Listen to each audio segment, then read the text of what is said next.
If you've been around the queer fandom sphere, you've probably heard people saying Heartstopper is unrealistic, possibly even complaining that it's cringe or straight-washed.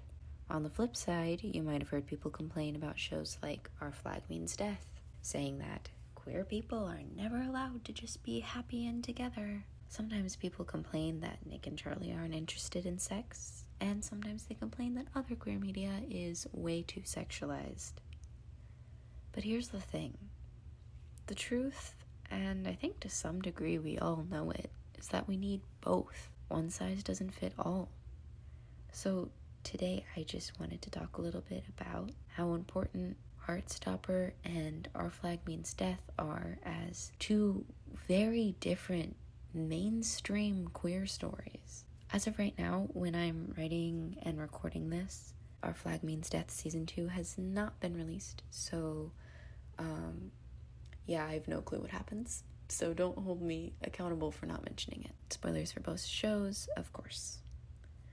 Heartstopper, in case you've been living under a rock, is a delightful, mostly soft, gay love story between two teenage boys named Nick and Charlie. It also follows their various friends who live out their own, rather domestic, queer love and self-love stories. It does cover some heavier topics, such as Charlie's mental health problems, but overall it stays pretty lighthearted and relatively PG and full of queer joy. And yes, I did say PG, even though it is a TV-14 show, but I think you understand what I mean.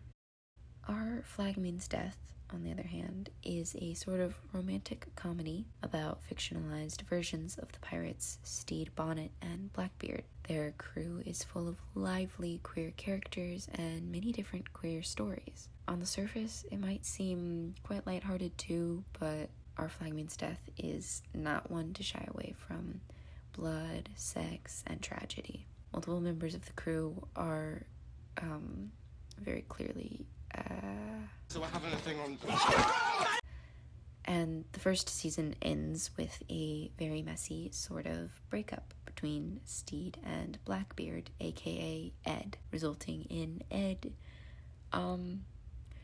going on a bit of a killing spree after being a sad gay poet for about half an episode. If that isn't an accurate queer rep, I don't know what is. But jokes aside, both shows are truly so full of queer joy and pain, and together they capture so many aspects of the queer experience. And guess what? If one style isn't your thing, there's always the other. And if neither are for you, there's even more options out there. We're currently living in a wonderful era where there's all sorts of different queer stories all around us.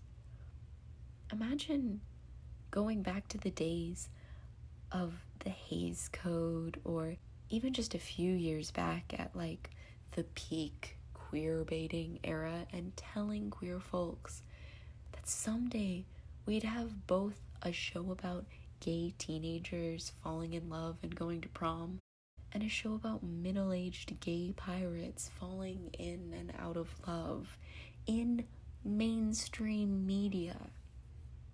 It's all important. It's all worth it. And I hope we just remember that. I love queer media, and I'm so glad that we finally have all these different options. Thank you for watching. I hope you enjoyed this video. It is, in fact, my first, although I'm hoping to make more in the future. I already have some topics in mind in a similar vein, and hey, maybe I'll make a video about Our Flag Means Death Season 2 when that does come out.